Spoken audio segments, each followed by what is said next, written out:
Assalamualaikum warahmatullahi wabarakatuh.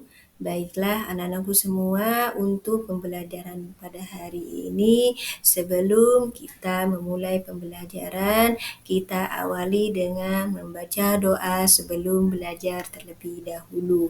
Berdoa dimulai. Bismillahirrahmanirrahim.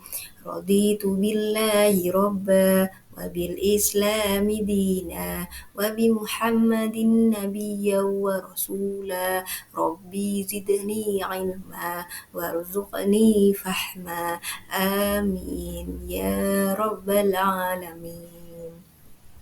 Berdoa selesai. Baiklah anak-anakku semua, bagaimana kabarnya hari ini? Semoga kita semua selalu berada di dalam pertolongannya, perlindungannya, dan semoga kita semua selalu dalam keadaan sehat walafiat. Amin ya rabbal alamin. Baiklah, untuk pelajaran kali ini kita akan mempelajari tentang pendidikan agama Islam untuk kelas 3, yaitu bab 8, Aku Senang Berkalimat Thayyibah.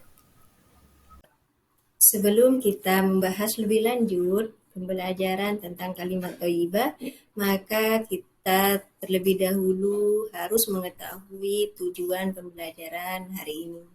Ya, tujuan pembelajaran kita ini yaitu yang pertama adalah peserta didik harus bisa memahami kalimat thayyibah dengan baik dan benar.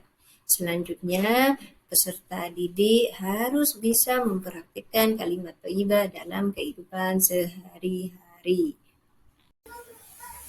Pada slide kali ini, mari kita bersama-sama, ayo tebak mana yang termasuk bacaan kalimat thayyibah. Ya, apakah yang warna biru yang berisi kalimat astaga, atau warna ungu yaitu ya ampun. Kemudian warna merah muda, amboi. Selanjutnya warna merah, subhanallah. Dan yang terakhir ada warna kuning, yaitu insya Allah. Nah, anak-anak, ayo, menurut kalian manakah yang termasuk kalimat thayyibah? Warna yang mana? Nah, oke. Yang benar adalah yaitu warna merah dan warna kuning. Bacaan subhanallah dan insya Allah. Selanjutnya yaitu yang menjadi pertanyaan dari kita semua, yaitu apa itu kalimat thayyibah? Ya. Kalimat thayyibah adalah ucapan atau kata-kata yang baik, mulia, dan diridhoi oleh Allah Subhanahu wa Ta'ala. Bertujuan mengakui keberadaan dan keagungan Allah Subhanahu wa Ta'ala. Nah, selanjutnya yaitu macam-macam kalimat thayyibah. Di sini yang akan Bu Guru jelaskan ada 4 kalimat thayyibah.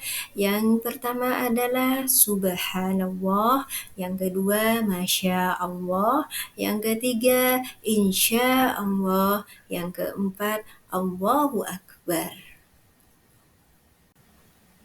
Baiklah, Bu Guru akan bahas yang pertama yaitu subhanallah. Artinya maha suci Allah. Subhanallah disebut juga kalimat tasbih. Nah, tentunya anak-anakku semua sudah tidak asing lagi dengan kalimat subhanallah ini. Kenapa? Karena pastinya di rumah, di musola ketika ngaji, atau di masjid, atau ketika di sekolah madrasah, pastinya kata subhanallah ini sering dizikirkan oleh orang-orang di sekitar kita, ya, karena subhanallah ini juga disebut kalimat tasbih atau salah satu bacaan zikir. Kapan diucapkan kalimat subhanallah ini? Selain setelah sholat, Kalimat subhanallah juga diucapkan ketika saat melihat sesuatu yang indah atau kagum akan ciptaan Allah Subhanahu wa taala. Kenapa diucapkan? Karena sebagai bentuk pengagungan kepada Allah Subhanahu wa taala. Contohnya ketika kita melihat ada beberapa gunung yang beserta pohon-pohonnya yang indah dengan penghijauan yang indah. Ada lagi kita misalkan melihat laut yang luas, warna birunya yang cantik. Nah, kita bisa membaca subhanallah. Paham ya anak-anak ya? Nah, yang kedua ini adalah kalimat Masya Allah. Ya, artinya atas kehendak Allah. Anak-anak, kapan kalimat Masya Allah ini diucapkan? Yaitu ketika takjub dan kagum akan karya dan usaha seseorang yang merupakan karunia Allah Subhanahu wa taala. Contohnya yaitu ketika ada salah satu di antara teman kita bisa menguasai beberapa bahasa asing, ya kita mengucapkan Masya Allah. Kemudian misalkan salah satu orang tua dari kita ada yang bekerja sebagai petani, kemudian hasil petaninya sukses, melimpah ruah, maka kita mengucapkan Masya Allah, karena usaha tersebut merupakan karunia dari Allah. Nah, selanjutnya yaitu insya Allah. Artinya, jika dikehendaki atau diizinkan oleh Allah Subhanahu wa taala. Nah, anak-anak ini kenapa insya Allah ini seringkali diucapkan, yaitu karena berkaitan dengan keinginan manusia dan kehendak Allah Subhanahu wa taala di masa yang akan datang. Nah, kapan diucapkan? Yaitu saat menyampaikan janji atau rencana di masa yang akan datang. Contohnya yaitu ketika temanmu mengajak belajar bersama di rumahnya besok atau seminggu kemudian, ya kita ucapkan insya Allah. Kemudian contohnya lagi ketika ada salah satu dari warga atau tetangga yang mengundang kita untuk ke rumahnya karena ada suatu acara, maka kita ucapkan insya Allah. Kenapa anak-anak? Karena kalau misalkan kita langsung mengucapkan iya, berarti itu merupakan sebuah janji dan harus ditepati.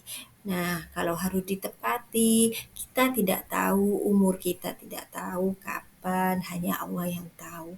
Maka sering-seringlah ketika merencanakan sesuatu, kita ucapkan insya Allah. Keempat adalah Allahu Akbar. Allahu Akbar di sini bisa disebut dengan kalimat takbir yang artinya adalah Allah Maha Besar. Kapan diucapkan? Yaitu ketika saat melihat tanda-tanda kebesaran Allah dan bahwa tiada yang lebih besar darinya. Selanjutnya yaitu keutamaan kalimat thayyibah. Nah, kalimat-kalimat yang sebelumnya sudah Bu Guru jelaskan anak-anak ya, tidak hanya sekedar dibaca kemudian kita tidak mendapatkan apa-apa. Justru apa yang kita dapatkan? Yaitu akan menghapus dosa-dosa kecil, meningkatkan rasa syukur kepada Allah Subhanahu wa taala, meningkatkan keimanan dan meningkatkan diri kepada Allah Subhanahu wa taala.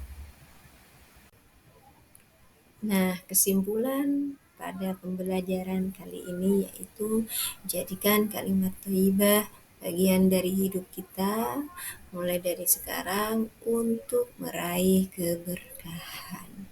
Anak-anak semoga bisa menerapkan dalam kehidupan sehari-hari baik itu di sekolah maupun di rumah dan di masyarakat.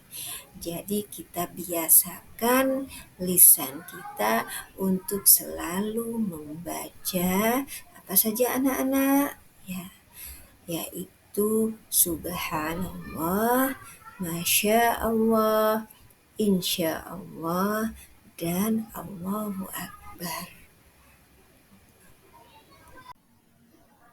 Anak-anakku, ini diperhatikan selanjutnya yaitu tugas siswa di rumah, yaitu membuat cerita pendek menggunakan kalimat thayyibah dan pilihan kalimat thayyibahnya bebas.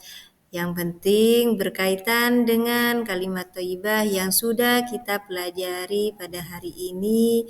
Boleh kalian menggunakan 4 kalimat thayyibah sekaligus boleh.